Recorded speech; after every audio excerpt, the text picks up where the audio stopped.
तव कथामृतं तप्त जीवनम कविभिरीतं कल्मषापहम श्रवण मंगलम श्रीमदाततं भुवि गृह्णन्ति ये भूरिदा जना।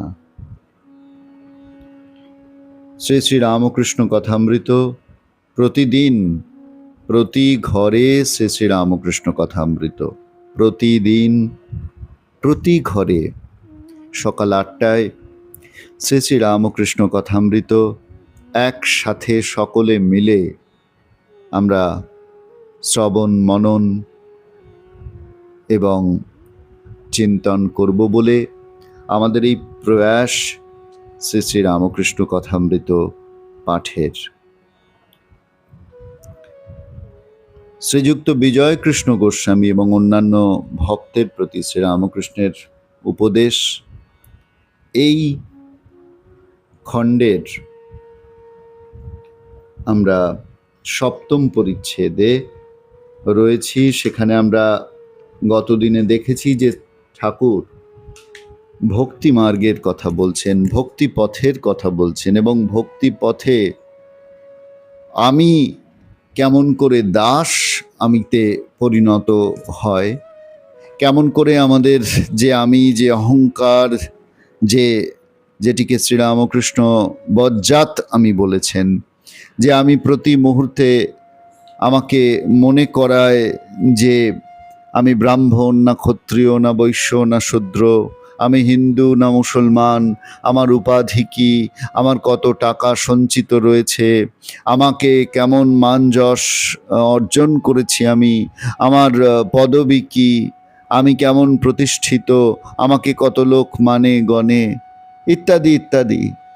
সেই আমিটিকে নাশ করার কথা, সেই আমিটিকে সমূলে উৎপাটন করার কথা যখন আলোচনা হয়েছিল, তখন ঠাকুর বলেছিলেন যে যদি সেই আমিকে পুরোপুরি দূর না করতে পারো তবে তার হাত থেকে পরিত্রাণের উপায় কি? ঠাকুর বললেন যে দেখো, আমি তো যাওয়ার নয়, তাই সে আমি থাকুক, তবে সে থাকুক দাস আমি হয়ে, ভক্তের আমি হয়ে সে আমি থাকুক। সেই প্রসঙ্গ থেকেই আজকের পাঠ শুরু হচ্ছে সপ্তম পরিচ্ছেদে। কিন্তু ভক্তি অমনি করলেই ঈশ্বরকে পাওয়া যায় না। প্রেমাভক্তি না হলে ঈশ্বর লাভ হয় না। প্রেমাভক্তির আর একটি নাম রাগ ভক্তি। প্রেম অনুরাগ না হলে ভগবান লাভ হয় না। ঈশ্বরের উপর ভালোবাসা না এলে তাকে লাভ করা যায় না। আর একরকম ভক্তি আছে, তার নাম বৈধি ভক্তি। এত জপ করতে হবে, উপোস করতে হবে, তীর্থে যেতে হবে, এত উপচারে পূজা করতে হবে, এতগুলি বলিদান দিতে হবে, এসব বৈধি ভক্তি।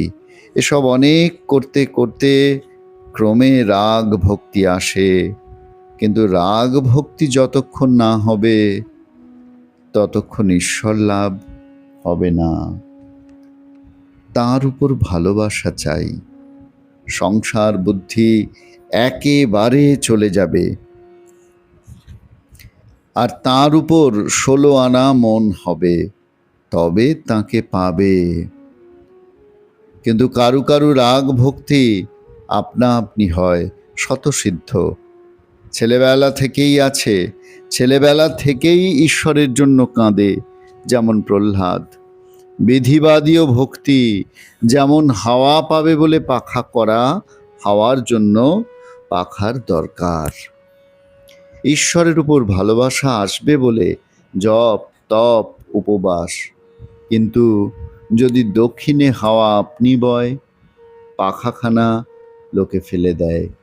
ঈশ্বরের উপর অনুরাগ, প্রেম আপনি এলে জপ আদি কর্ম ত্যাগ হয়ে যায়।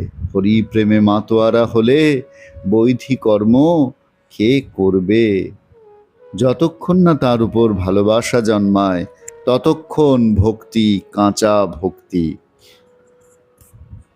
তার উপর ভালোবাসা এলে তখন সেই ভক্তির নাম পাকা ভক্তি। যার কাঁচা ভক্তি সে ঈশ্বরের কথা উপদেশ ধারণা করতে পারে না। পাকা ভক্তি হলে ধারণা করতে পারে। ফটোগ্রাফের কাঁচে যদি কালি মাখানো থাকে তাহলে যা ছবি পড়ে তা রয়ে যায়, কিন্তু শুধু কাঁচের উপর হাজার ছবি পড়ুক একটাও থাকে না। একটু সরে গেলেই যেমন কাঁচ তেমনি কাঁচ। ঈশ্বরের উপর ভালোবাসা না থাকলে উপদেশ ধারণা হয় না। এই পর্যন্ত পড়ে আমরা নিশ্চয়ই বুঝতে পারছি যে একটি কথা শ্রীরামকৃষ্ণ ভক্তি তত্ত্ব যখন আমাদের সামনে ব্যাখ্যা করছেন, ভক্তির কথা যখন ঠাকুর বলছেন, তখন একটি কথাই যেন ঠাকুর জোর দিয়ে বারবার বলতে চাইছেন এবং সেটিকেই তিনি শ্রেষ্ঠ স্থান দিতে চাইছেন। সেটি কি না, ঈশ্বরের উপর ভালোবাসা। হ্যাঁ, এই ভালোবাসাকেই শ্রীরামকৃষ্ণ প্রাথমিক গুরুত্ব দিচ্ছেন। স্বামীজিকে যখন একবার শ্রীরামকৃষ্ণ সম্পর্কে জিজ্ঞাসা করা হয়েছিল, স্বামীজি বলেছিলেন হি ওয়াজ LOVE, লাভ পারসনিফাইড। ভালোবাসার ঘনীভূত রূপ শ্রীরামকৃষ্ণ। ভালোবাসার ঘনীভূত রূপ শ্রী শ্রী মা সারদা দেবী, স্বামী বিবেকানন্দ। তাদের দেখলে আমরা ভালোবাসা কেমন ভাবে রূপ পরিগ্রহ করে সেইটি বুঝতে পারি। তাই শ্রীরামকৃষ্ণ বারবার সেই ভালোবাসার কথা বলছেন, ঈশ্বরকে ভালোবাসার কথা বলছেন, প্রেমা ভক্তির কথা বলছেন। প্রেম, অনুরাগ, যতই তুমি উপবাস করো, যতই তুমি জপ তপ করো, যতই তীর্থে যাও, যতই পূজা উপাচার করো, যতই বলিদান করো, এগুলি করতে করতে যতক্ষণ না পর্যন্ত রাগ ভক্তি আসছে, শ্রীরামকৃষ্ণ যেটিকে বলছেন রাগ ভক্তি, প্রেমা ভক্তির আরেক নাম রাগ ভক্তি, যেখানে ভগবানকে ভালোবাসাই প্রাথমিক কথা, সব থেকে বড় কথা, সেই ভক্তি যতক্ষণ না আসছে ততক্ষণ পর্যন্ত আর যাই হোক ঈশ্বর লাভ হবে না। এই ভক্তি, ভগবানের ভালোবাসা যতক্ষণ না পর্যন্ত লাভ করা যাচ্ছে ততক্ষণ পর্যন্ত ভগবানকে লাভ করা যাচ্ছে না। এই ভক্তি লাভ করবার জন্য যদি ইন্দ্রিয় নিরোধ উপায় বলে মনে হয় সেটি করা যেতে পারে। শাস্ত্রেও বলা হয়েছে সা না কামায়া মানা নিরোধ রূপত্বাৎ। এই যে ইন্দ্রিয়ের গতিগুলিকে নিরোধ করা, ইন্দ্রিয় যেমন খুশি যেদিক খুশি যেতে চাইছে তাকে নিয়ন্ত্রণ করা এবং জপ তপ উপবাস এসবের মধ্যে দিয়ে সেই ইন্দ্রিয়কে নিয়ন্ত্রণ করে ঈশ্বরের প্রতি আমাদের ভালোবাসাকে বাড়িয়ে নেওয়া, ঈশ্বরে প্রবেশ করা, এবং যখন ঈশ্বরে প্রবিষ্ট হন একজন মানুষ, যখন ঈশ্বরে তার মন সম্পূর্ণরূপে সমর্পিত হয়, তখন বিষয় চিন্তা থেকে মন সম্পূর্ণ দূরে সরে যায়। যদিও বিষয় চিন্তা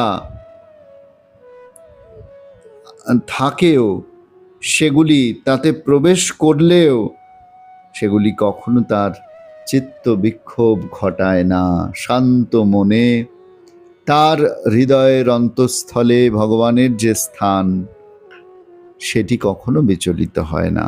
গীতায় ভগবান বলেছে, না পরিয়মানম অচল প্রতিষ্ঠম সমুদ্রমাপা প্রবিশন্তি যদ্বৎ তদ্বৎ কামায়ং প্রবিশন্তি সর্বে শান্তিমাপ্নোতি ন কামকামী। এই যে আত্যন্তিক শান্তি লাভ কখন সম্ভব? ভগবানকে ভালোবাসলে, তার উপর ভালোবাসা জন্মালে, তখন সেটির নাম পাকা ভক্তি। সেই পাকা ভক্তিতেই একমাত্র সেটি সম্ভব। কাঁচা ভক্তি, সেই অবস্থায় কিন্তু ভগবানের সম্পূর্ণ সমর্পণ সম্ভব না। আর যতক্ষণ না সম্পূর্ণ সমর্পণ আসছে, ততক্ষণ পর্যন্ত ভগবানকে ভালোবাসাও সম্ভব না। এই ভগবানকে ভালোবাসলে সম্পূর্ণ সমর্পণ তখনই একমাত্র আসতে পারে। এটিকে শ্রীরামকৃষ্ণ পাকা ভক্তির কথা বলেছেন। বিজয় তখন জিজ্ঞাসা করছেন, মহাশয়, ঈশ্বরকে লাভ করতে গেলে, তাকে দর্শন করতে গেলে ভক্তি হলেই হয়? শ্রীরামকৃষ্ণ বলছেন, হ্যাঁ, ভক্তি দ্বারাই তাকে দর্শন হয়, কিন্তু পাকা ভক্তি, প্রেমা ভক্তি, রাগ ভক্তি চাই। সেই ভক্তি এলেই তার উপর ভালোবাসা আসে।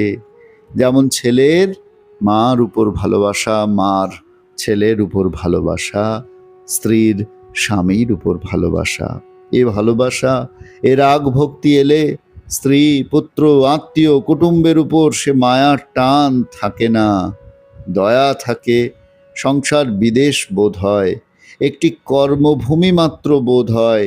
যেমন পাড়াগাঁয়ে বাড়ি, কিন্তু কলকাতা কর্মভূমি। কলকাতায় বাসা করে থাকতে হয় কর্ম করবার জন্য। ঈশ্বরে ভালোবাসা এলে সংসার আসক্তি, বিষয় বুদ্ধি একেবারে যাবে।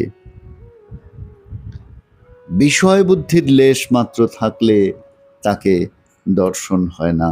দেশলাইয়ের কাঠি যদি ভিজে থাকে, হাজার ঘষক, কোনো রকমে জ্বলবে না, কেবল একরাশ কাঠি লোকসান হয়।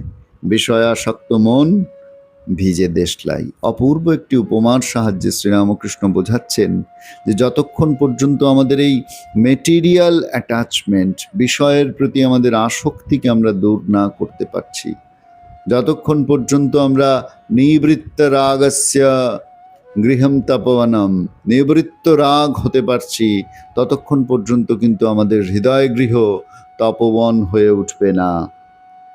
আর যদি একবার বিষয়াসক্তি থেকে মুক্তি পাওয়া যায়, তবেই তাকে দর্শন করা সম্ভব। এই অপূর্ব উপমার সাহায্যে দেশলাইয়ের ভিজে কাঠি, সত্যি তো, সেই দেশলাইয়ের ভিজে কাঠিকে আমরা যদি হাজারও ঘষি, আগুন কিন্তু জ্বলবে না। ঠিক সেই রকম আমাদের হৃদয় যদি বিষয় চিন্তায় মগ্ন থাকে, সেখানে ঈশ্বর প্রতিভাত হবেন না।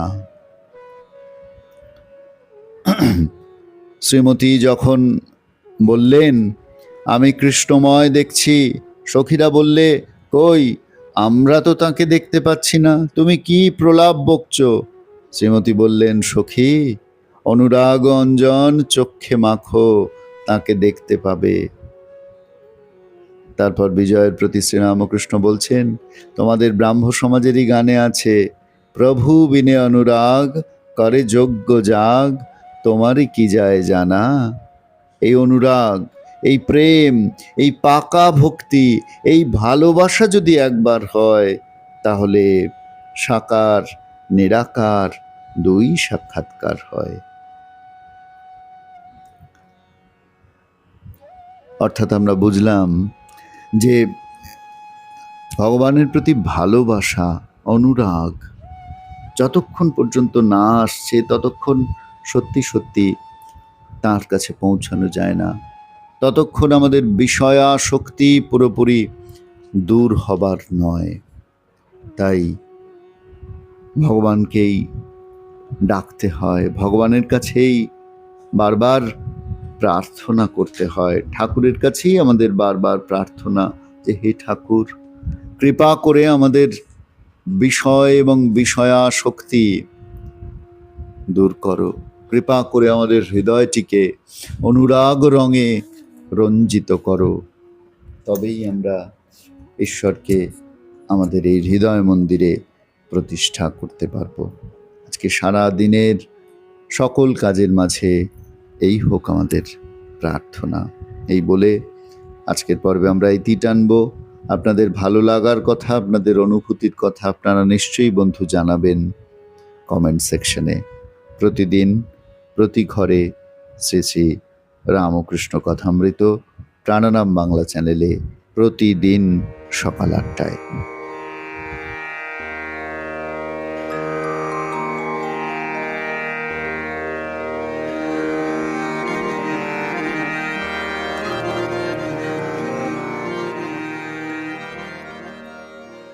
প্রাণারাম প্রাণারাম।